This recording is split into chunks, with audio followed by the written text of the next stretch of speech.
नमस्कार मित्रांनो, मी रवींद्र तायडे पाटील. तुम्ही पाहता ॲग्री ATM आपलं मराठी चॅनल. आपण आपल्या चॅनलच्या माध्यमातून शेतीविषयक नवनवीन व्हिडिओ तसंच सरकारी योजनांचे काही महत्त्वपूर्ण अपडेट देण्याचा प्रयत्न करत असतो. शेतकरी म्हणलं का अनेक समस्याचं त्याच्यासोबत असतं, समस्या त्याच्या समोर असतात आणि त्यातलीच महत्त्वाची समस्या म्हणजे पिकवलेल्या भावाला न मिळणारा भाव,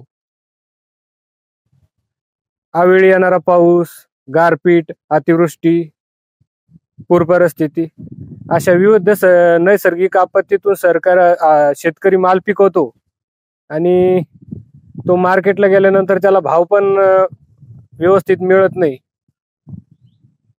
तर त्यासाठी सरकारने आणलेली एक महत्त्वपूर्ण योजना म्हणजे भावांतर योजना. निवडणुकीच्या आधी भावांतर योजनेला सरकारनं मान्यता दिली आणि बऱ्याच शेतकऱ्यांच्या खात्यातही पैसे जमा केले. या योजनेचे 5,000 रुपये हेक्टर प्रमाणे ज्या शेतकऱ्यांच्या सातबाऱ्यावरती सोयाबीन आणि कापसाची नोंद आहे, अशा शेतकऱ्यांच्या खात्यावरती सरकारने 5,000 रुपये हेक्टर प्रमाणे 2 हेक्टरच्या मर्यादेपर्यंत अनुदान टाकले. पण बरेचसे शेतकरी काही याच्यापासून अनुदानापासून वंचित राहिलेले होते. काही सामूहिक क्षेत्राचे खातेदार याच्यापासून वंचित राहिलेले होते. त्या खातेदारांच्या खात्यामध्ये आता अनुदान यायला सुरुवात झालेली आहे.